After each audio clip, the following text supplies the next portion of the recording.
ಬಂಡಿ ಮಹಾಕಾಳಮ್ಮ ಅನ್ನೋದನ್ನು ಸುಮಾರು ರಿಸರ್ಚ್ ಮಾಡಿ ಸುಮಾರು ಕಂಟೆಂಟ್ಗಳನ್ನು ನಾನು ನೋಡಿದಾಗ ನಮಗೆಲ್ಲ ಗೊತ್ತಾಗಿತ್ತು ಒಂದು, ಕಂಟಿನ್ಯೂಸ್ ಆಗಿ 3 ದಿನ ಈ ದೇವಸ್ಥಾನಕ್ಕೆ ವಿಸಿಟ್ ಮಾಡಿದ್ರೆ ಯಾವುದೇ ದೃಷ್ಟಿ ಇರಲಿ ಅಥವಾ ಯಾವುದೇ ನೆಗೆಟಿವಿಟಿ ಇರಲಿ, ಯಾವುದೇ ಮಾಟಮಂತ್ರಗಳಿರಲಿ, ಇಂಥದ್ದೆಲ್ಲ ಕ್ಲಿಯರ್ ಆಗುತ್ತೆ ಅಂತ. ಸೊ ಹಾಗಾಗಿ ಈ ದೇವಸ್ಥಾನದ ಇತಿಹಾಸ ಏನು, ಹೇಗೆ ಉದ್ಭವ ಆಯಿತು, ಹಾಗೂ ನೀವು ಇದರಲ್ಲಿ ಏನೆಲ್ಲ ಶ್ರಮ ಪಟ್ಟಿದ್ದೀರಿ ಅಂತ ಹೇಳೋದಾದರೆ? ಸರ್, ಮೂಲತಃ ಬೆಂದಕಾಳೂರು. ಈ ಬೆಂದಕಾಳೂರಿಗೆ ನಮ್ಮ ಅಜ್ಜಿಯವರು ಸುಮಾರು 503ನೇ ಇಸ್ವಿನಲ್ಲಿ ಸುಂಕೆನಹಳ್ಳಿ ವಾಸ ಇದ್ದವರು. ಇಲ್ಲಿ ನಮ್ಮ ಅಜ್ಜಿಯವರು ಒಂದೆರಡು ಹಸು ಸಾಕಿರ್ತಾರೆ. ಮತ್ತು ಮನೆಯಲ್ಲಿ ಏನಾರು ಈಗ ಬಟ್ಟೆ ಬರೆ ಹೊಕ್ಕೊಳ್ಬೇಕು, ಆ ಹಸುಗಳಿಗೆ ಮೇವು ತಿನ್ನಿಸ್ಬೇಕು. ಈ ಕೆರೆನಲ್ಲಿ ಬಂದು ಕೆಂಪಾಬುದಿ ಕೆರೆ ವಿಶೇಷವಾದ ಕೆರೆ. ಇಲ್ಲಿಂದ ಈ ಅಮ್ಮನವರ ಗುಡಿಯಿಂದ ಗವಿಗಂಗಾಧರೇಶ್ವರ ದೇವಸ್ಥಾನದವರೆಗೂ ಈಚ್ಕೊಂಡು ಹೋಗ್ಬೋದಾಗಿತ್ತು, ಅಷ್ಟು ವಿಶಾಲವಾದ ಕೆಂಪಾಂಬುದಿ ಕೆರೆ ಇದು. ಸೊ ಇಂಥ ಕೆರೆಯಲ್ಲಿ ಬಂದು ನಮ್ಮ ಅಜ್ಜಿಯವರು ಹಸುಗಳನ್ನ ನೀರು ಕುಡಿಸೋದಾಗ್ಲಿ, ಮೈ ತೊಳೆಯೋದಾಗ್ಲಿ, ಮತ್ತೆ ಬಟ್ಟೆ ಬರೆ ಹೊಕ್ಕೊಳ್ಳೋದಾಗ್ಲಿ ಎಲ್ಲ ಗ್ರಾಮಸ್ಥರು, ಸುಂಕೆನಹಳ್ಳಿ ಗ್ರಾಮಸ್ಥರು ಬಂದು ಇಲ್ಲಿ ಮಾಡ್ಕೊಂಡು ಹೋಗ್ತಾ ಇದ್ದಂಥ ಸಂದರ್ಭ. ಈ ಒಂದು ಸಂದರ್ಭದಲ್ಲಿ ಅಮ್ಮನವ್ರಿಗೆ ಅಪ್ಪಣೆ ಆಗುತ್ತೆ, ನಾನು ಕಾಳಿ ಇಲ್ಲಿ ನೆಲೆಸಿದ್ದೀನಿ, ನನಗೆ ನರಸಂಚಾರ ಆಗೋದ್ರಿಂದ ಬಲಿ ಕೊಟ್ಟು ಪೂಜೆ ಮಾಡ್ಬೇಕು ನೀವು, ಆ ಮಾಡೋದ್ರಿಂದ ನೀವೆಲ್ಲ ಕ್ಷೇಮವಾಗಿರ್ತೀರಿ ಅಂತೇಳಿ ಅಪ್ಪಣೆ ಆಗುತ್ತೆ. ನಮ್ಮ ಅಜ್ಜಿಯವರು ಇದು ಯಾರೋ ತರಲೆಗಳು ಮಾಡ್ತಾ ಇರ್ತಾರೆ, ಯಾಕಂದ್ರೆ ಇಂಥ ಬೆಟ್ಟ ಗುಡ್ಡ ಕಾಡು, ಇಂಥ ಕೆರೆ ಪ್ರದೇಶ, ಇಲ್ಲಿ ಜನ ನಿಂತ್ಕೊಳ್ಳೋಕೆ ಭಯ ಪಡೋರು, ಅಂತ ವಾತಾವರಣ ಈ ಜಾಗ. ಇಂಥ ಜಾಗದಲ್ಲಿ ಇಂಥ ವಾಯ್ಸ್ ಕೇಳುತ್ತೆ ಅಂದ್ರೆ ಯಾರೋ ಬೇಕು ಅಂತ ನಮಗೆ ರೇಗಿಸ್ತಾ ಇದ್ದಾರೆ ಅಂತ ಹೇಳಿ ಅದನ್ನ ಸುಮ್ಮನೆ ಮರೆತು ಬಿಟ್ಟು ಹೊರಟ್ಬಿಡ್ತಾರೆ. ಅದು ಮನೆಯಲ್ಲಿ ಕೂಡ ಅಜ್ಜಿಯವ್ರಿಗೆ ಅದು ಭ್ರಮೆ. ಅಲ್ಲಿ ಹೇಳಿದ್ದು ಒಂದು ವಾಕ್ಯಗಳು ನುಡಿತಾ ಇರದಂಗೆ ಅವ್ರಿಗೆ ಅದೇ ಮನ್ಸಿಗೆ ಬರೋದು. ಆದ್ರೆ ಸರಿ ಇಲ್ಲಿ ನೋಡೋಣ ಇದನ್ನ ಅಂತ ಸುಮ್ಮನೆ ಹಂಗೆ ಮತ್ತೆ ಕಾಲಕ್ರಮೇಣ ದಿನ ಬಂದು ಇಲ್ಲಿ ಹಸುಗಳನ್ನ ಮೇಯಿಸೋದು, ಕೆರೆಗೆ ಒಂದು ಬಟ್ಟೆ ಬರೆ ಏನಿದೆಯೋ ಅವ್ರದ್ದು ದಿನನಿತ್ಯ ಕ್ರಮಗಳನ್ನ ಮಾಡ್ಕೊಂಡು ಹೋಗ್ತಾ ಇರ್ತಾರೆ. ಮತ್ತೆ ಒಂದು ವಾರ ಆದ್ಮೇಲೆ ಅಮ್ಮ ಅಪ್ಪಣೆ ಆಗುತ್ತೆ, ನೀವು ನನ್ನನ್ನು ನಿರ್ಲಕ್ಷ್ಯ ಮಾಡಿದ್ರೆ ಗ್ರಾಮಗಳಿಗೆ ಒಂದು ಅನಾಹುತ ಉಂಟು ಅಂತ. ಆಗ ಅಜ್ಜಿಯವರು ಯಾಕೋ ಇದು ತುಂಬಾ ಗಂಭೀರವಾಗ್ತಾ ಇದೆ ಮಾತು ಅಂತ ಹೇಳಿದಾಗ ಗ್ರಾಮಸ್ಥರಿಗೆ ಹೋಗಿ ಹೇಳ್ಕೊಳ್ತಾರೆ, ಈ ತರ ಅಲ್ಲಿ ಏನೋ ನುಡಿತಾ ಇದೆ, ಬನ್ನಿ ವಿಚಾರ ಮಾಡೋಣ ಅಂದಾಗ ನಮ್ಮ ಗವಿಗಂಗಾಧರೇಶ್ವರ ದೇವಸ್ಥಾನದಲ್ಲಿ ಆ ಕಾಲದಲ್ಲಿ ಋಷಿ ಮುನಿಗಳು ತಪಸ್ ಮಾಡಿ ಇಲ್ಲಿಂದ ಶಿವಗಂಗೆಗೆ ಯಾತ್ರೆ ಹೊರಡೋರಂತೆ. ಸೊ ಅಂತ ಜಾಗ ಇದು, ವಿಶೇಷವಾದ ದಕ್ಷಿಣ ಕಾಶಿ ಅಂತ ಇದು ಪುಣ್ಯ ಸ್ಥಳ.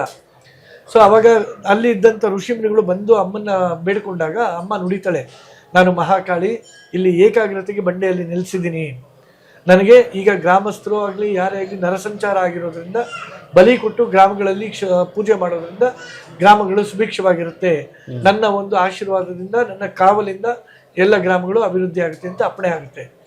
ಅವಾಗ್ಲಿಂದ ಏನ್ ಮಾಡ್ತಾರೆ, ಬಂದು ಎಲ್ಲ ಈ ಒಂದು 4 ಗ್ರಾಮಗಳು, ಹನುಮಂತ ನಗರ ಆಗ್ಬೋದು, ಸುಂಕೆನಹಳ್ಳಿ, ಚಾಮರಾಜಪೇಟೆ ಮತ್ತೆ ನಮ್ಮ ಪಾದರಾಯನಪುರ, ಈ ಎಲ್ಲ 4 ಗ್ರಾಮಗಳಲ್ಲಿ ಬಂದು ಯಮನಿಗೆ ಒಂದು ಕುಲದೇವತೆ ಅಂತ ಗ್ರಾಮ ದೇವತೆ ಮಾಡಿಕೊಂಡು ಊರಬ್ಬ ಆಚರಣೆ ಮಾಡ್ಕೊಂಡು ಹೋಗ್ತಾ ಇರ್ತಾರೆ. ಸೊ ಕಾಲಕ್ರಮೇಣ ಪೂಜೆ ನಡೀತಾ ಇರುತ್ತೆ. ನಮ್ಮ ಅಜ್ಜಿಯವರು ದಿನನಿತ್ಯ ಬಂದು ಆ ಕೆರೆ ನೀರನ್ನ ಅಮ್ಮನ ಬಂಡೆಗೆ ಹಚ್ಚಿ ಅಮ್ಮನಿಗೆ ಅಶ್ವಮ ಹಚ್ಚಿ ಪೂಜೆ ಮಾಡ್ಕೊಂಡು ಹೋಗ್ತಾ ಇರ್ತಾರೆ. ಆವಾಗ ಇನ್ನು ಬಂಡೆಯಲ್ಲಿ ಅದು ಆಕಾರ ಇರೋದಿಲ್ಲ.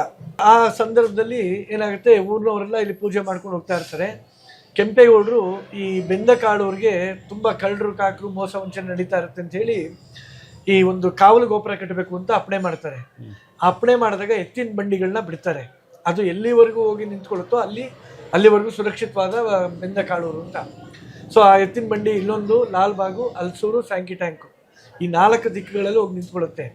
ಆಗ ಅವ್ರು ಅಪ್ಪಣೆ ಮಾಡ್ತಾರೆ, ಅಲ್ಲಿರುವಂಥ ಬೆಟ್ಟ ಗುಡ್ಡ ಪ್ರದೇಶ, ಯಾಕಂದರೆ ಎತ್ತರವಾಗಿರಬೇಕು ಕಾವಲು ಕಾಯಕ್ಕೆ, ಆ ಒಂದು ಗೋಪುರನ ಆಯ್ಕೆ ಮಾಡ್ಕೊಳ್ಳಿ ಅಂತ ಹೇಳಿ ಬಂಡೆನ ಆಯ್ಕೆ ಮಾಡ್ಕೊಳ್ತಾರೆ. ಅಮ್ಮನವರ ಗುಡಿ ಪಕ್ಕದಲ್ಲಿ ಆಯ್ಕೆ ಮಾಡ್ಕೊಳ್ತಾರೆ. ಆಗ ಊರಿನವರೆಲ್ಲ ಹೇಳ್ತಾರೆ, ಸ್ವಾಮಿ ನೀವೊಂದು ಅಮ್ಮನವ್ರಿಗೆ ಪೂಜೆ ಸಲ್ಲಿಸಬೇಕು ಅಂತ. ಕೆಂಪೇಗೌಡರು ಕಾರಣಾಂತರದಿಂದ ಹೊರಟುಬಿಡ್ತಾರೆ, ಇಲ್ಲಿ ಇನ್ನೊಂದು ಬರ್ತೀನಿ ಅಂತೇಳಿ. ಆಗ ಅಮ್ಮನವ್ರಿಗೆ ಕೋಪ ಬರುತ್ತೆ, ತುಂಬಿದ ಕೆರೆ ಒಣಗ್ತಾ ಬರುತ್ತೆ, ಗ್ರಾಮಸ್ಥರೆಲ್ಲ ತೊಂದರೆಯಾಗಿ ಈಡಾಗ್ತಾರೆ. ಆವಾಗ ಅಪ್ಪಣೆ ಆಗುತ್ತೆ ಅಲ್ಲಿ ಕೆಂಪೇಗೌಡರಿಗೆ, ನೀವು ಅಲ್ಲಿ ಅಮ್ಮನಿಗೆ ಪೂಜೆ ಸಲ್ಲಿಸದಿರೋ ಕಾರಣ ಇನ್ನೂ ಗೋಪದ ಕೆಲಸ ಮುಗಿದಿಲ್ಲ, ಸ್ವಲ್ಪ ಅಲ್ಲಿ ಹೋಗಿ ನೀವು ಆ ತಾಯಿಗೆ ಪೂಜೆ ಸಲ್ಲಿಸಿ ಅಂತ.